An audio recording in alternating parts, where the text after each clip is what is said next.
खुलुमबाय दिनै फुंबिलिनि खौरांफोरा जाबाय 10 डिसेम्बरनि सिगां एसआइटिआ जुबिन गार्गनि थैनायनि चार्जशीटखौ जमा होगोन। एसआइटिआ बुथारनाय केसनि सायाव बिथा खालामनानै चार्जशीटखौ गथायगोन। माखासे सुबुंफोरा सोंथि खालामगासिनो दं दि गिबि मन्थ्रिया चार्जशीटनि सोमोन्दै माबोरै मिथिगौ आरो सोंखारिग्राफ्रा गुबै बाथ्राखौ बुजिनो नाजायाखै होनना गिबि मन्थ्रि डक्टर हिमन्त बिश्व शर्माया मैया फुंबिलियाव फेसबुक लाइभनि गेजेरजों फोरमायथिदों।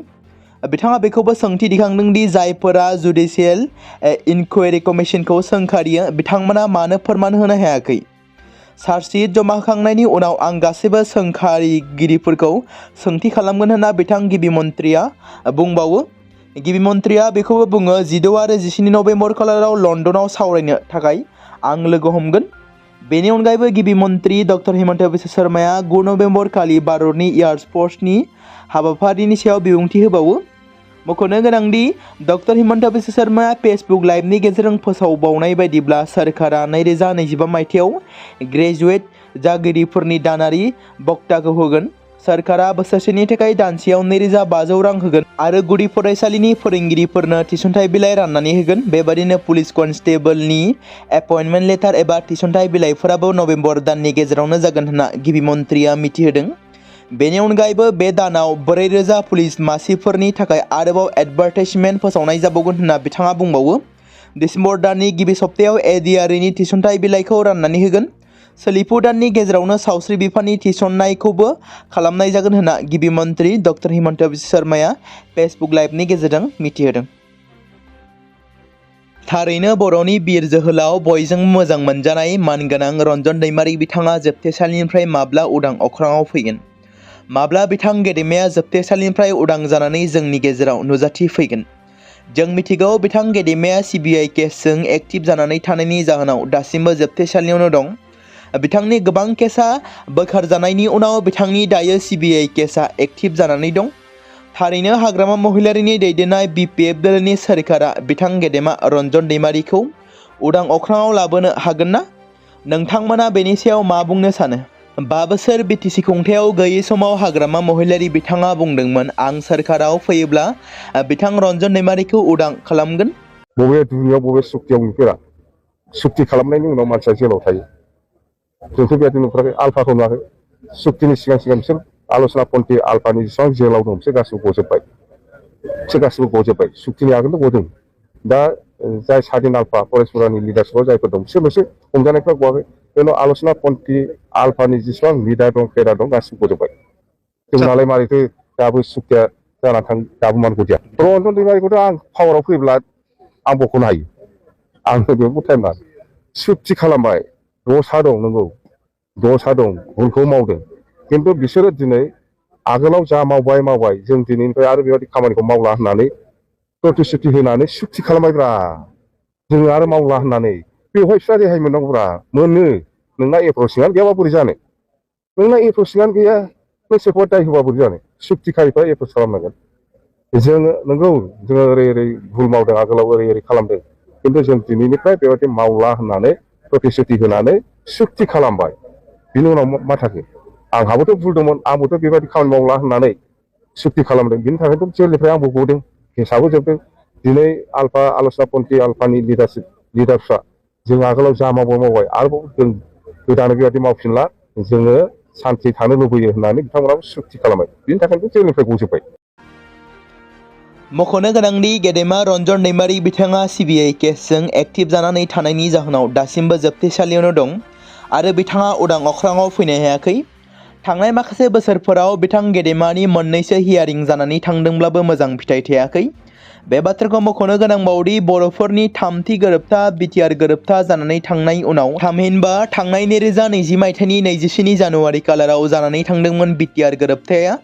जाय गोरोबथाया एबसु एक्स एनडिबि इउबिपिअ आसाम सोरखार आरो भारत सोरखारनि जथायै जानानै थांदोंमोन आरो बे गोरोबथायाव गोबां दैदेनगिरिफ्रा गावसोरनि बेसेन गोसा सागानखौ होनाय बायदिनो एक्स एनडिबिनि जानानै एनडिबिनि गायसनगिरि आफादगिरि रन्जन दैमारि बिथाङा गावनि सागानखौ होदोंमोन।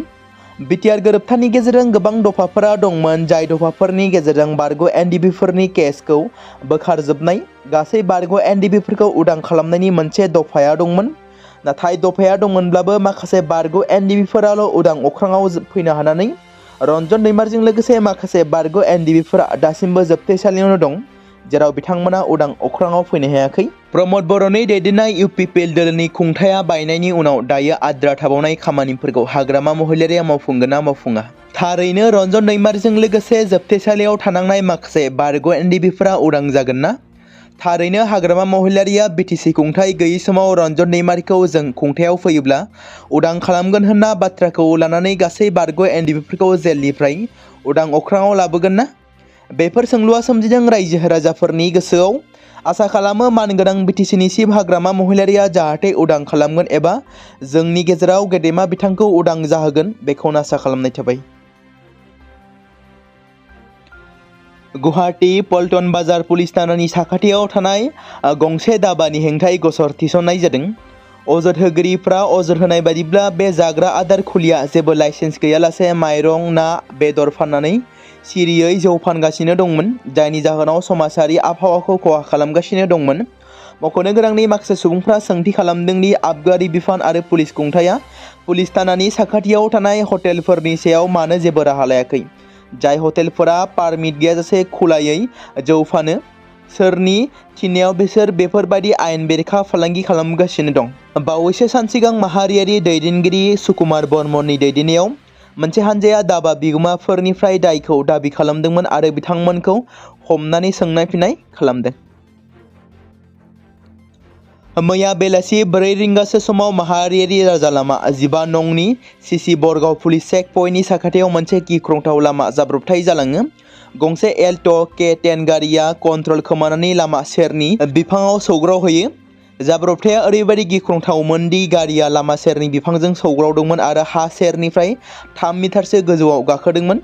खौरां मोननाय बायदिब्ला गारिया धेमाजिनिफ्राय जनाइसिम थांगासिनो दंमोन। जाब्रबथायाव गारियाव थानाय 4 दावबायारिफोर फारियै मन्जुला सनवाल, सरिमाय बरदहाय, दामि बरदहाय आरो बिपुल चन्द्र बरदहाया गुबुन गुबुन बिबांनि थामहिनबा माखासे जोखोम जादोंमोन। जोखोम जानाय सुबुंफोरखौ थाबैनो सिसि बरगाव गुदि सावस्रि मिरुसिम लानानै थांनाय जायो, नाथाय मन्जुला सनवालनि गोब्राब हालोदनि थाखाय बिथांखौ गोजौ थाखोनि फाहामथाय लानो थाखाय एबा फाहामथाय होनो थाखाय डिब्रुगड़सिम दैथायहरनाय जादों होनना मिथिमोनदों। आसाम साहित्य सभानि बारग' गाहाय सुजुगिरि थुनलाइगिरि नाहेन्द्र पादुनखौ फिन देहा फाहामसालियाव थिसननाय जादों। बिथांखौ गुवाहाटीनि एप'ल' हस्पिटालाव थिसननाय जादों। दासान्दि बिथांनि नखरनि सुबुंफोरा फोरमायनाय बायदिब्ला बिथांनि देहानि हालोदा दिदोम जानानै दं। गुबुन गुबुन हानजा आरो आफादफोरा लिरगिरिनि मोजां देहा आरो थाब मोजां देहा जानायनि थाखाय हामलायथि बावहरदों। नखरनि सुबुंफोरा फोरमायनाय बायदिब्ला नाहेन्द्र पादुना दासान्दि खैफोदनिफ्राय उदां नङा होनना रिपर्टआव फोरमायदों। थारैनो बिटिसिआव मा जानो थांगासिनो दं? माब्लाबा बमा बेफ्रुनाय, माब्लाबा इनायै मानसि थैनाय, खामानि मावनाय बिथिङाव अजद होनाय जाथायफोरा गोबां खेब जाबोबाय थादों। बिटिसि बिसायख'थिनि सिगांबो पार्टिजों पार्टि गाग्लोबलायनाय, बेरेखा दोलोनि सुबुंजों हिंसायारि दाङाबाजि जानाय जाथायफोरा जाबोबाय थादों। बेबादिनो फिन आरोबाव सोमजिदों बिटिसिआव। क'क्राझाराव हर गेजेरावनो सिनाय मोनै दुथांफोरा गाग्लोबफैदों।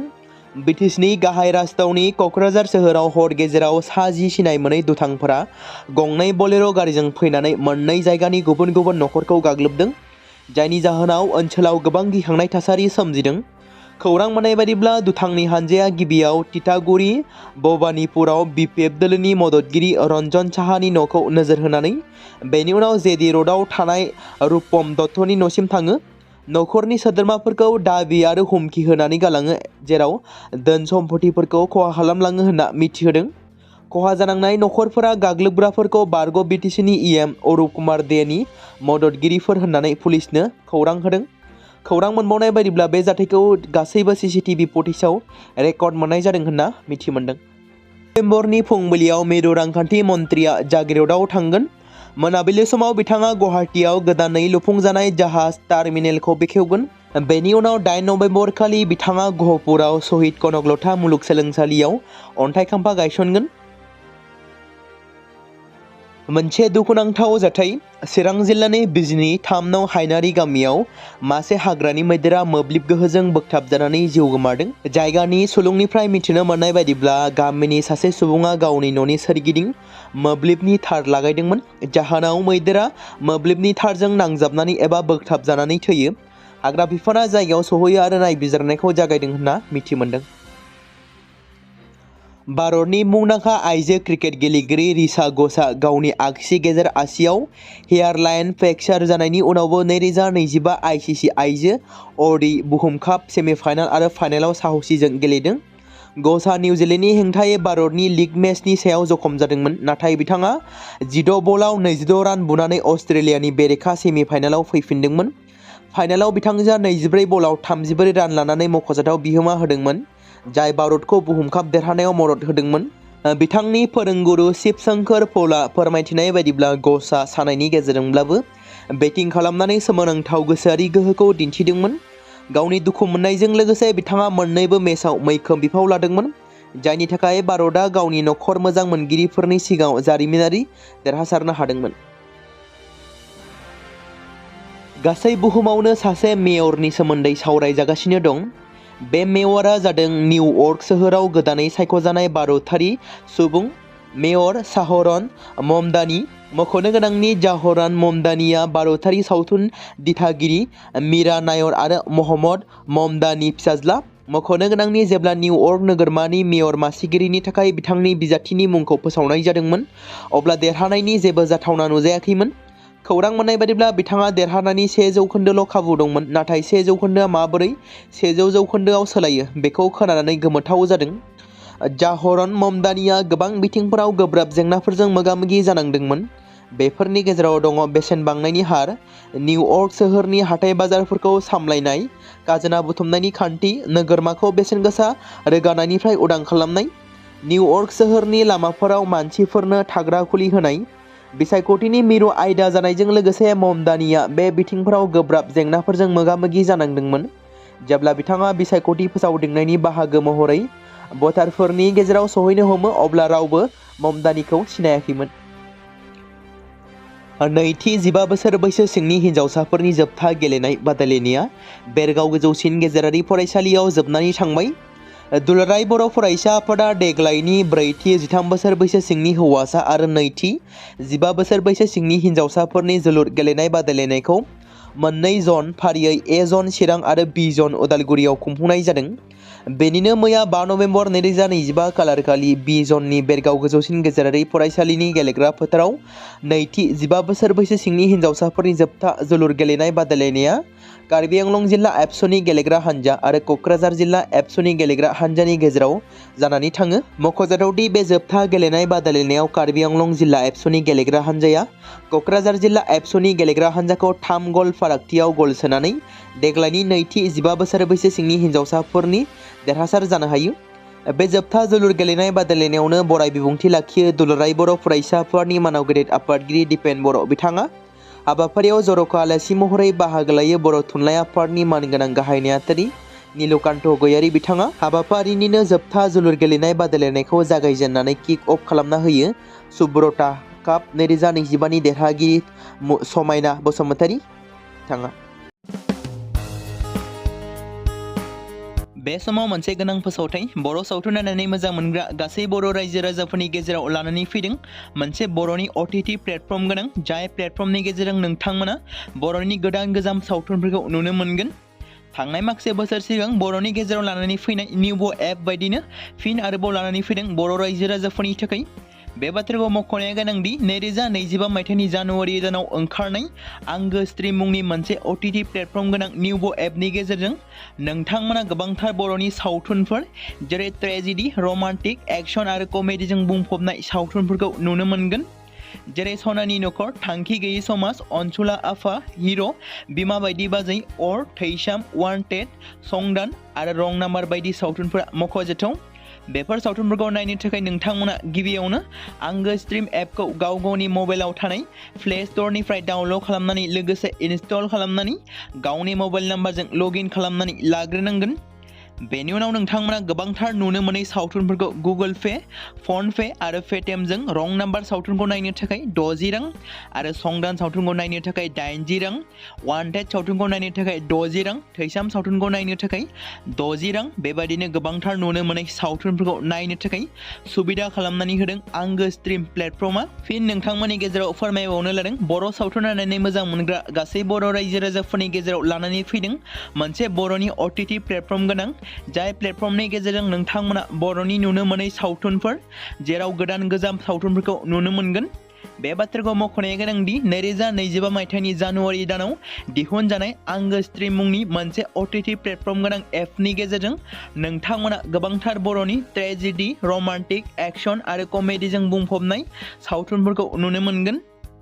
जेरै रं नाम्बार, संदान, वान्टेड, थैसाम, अर, बिमा बायदि बाजै, हिर', अनसुला आफा, थांखि गैयि समाज, सनानि नखर बायदि बायदि सावथुनफ्रा मख'जाथाव। बेफोर सावथुनफोरखौ नायनो थाखाय नोंथांमोना गिबियावनो आंगो स्ट्रिम एपखौ गावनि मबाइलाव थाखानाय प्ले स्ट'रनिफ्राय इनस्टल खालामनानै गावनि मबाइल नाम्बारजों लगइन खालामखांनायनि उनाव नोंथांमोना गोबांथार नुनो मोनै सावथुनफोरखौ गुगोल पे, फन पे आरो पेटिएमजों रं नाम्बार सावथुनखौ नायनो थाखाय 60 रां, संदान सावथुनखौ नायनो थाखाय 80 रां, वान्टेड सावथुनखौ नायनो थाखाय 60 रां, थैसाम सावथुनखौ नायनो थाखाय 60 रां बेफोरबायदिनो अर सावथुनखौ नायनो थाखाय 60 रां पे खालामनांगोन। बेबायदिनो गोबांथार नुनो मोनै बर' सावथुनफोरखौ नायनो थाखाय सुबिदा खालामनानै होदों आंगो स्ट्रिम प्लेटफर्मा।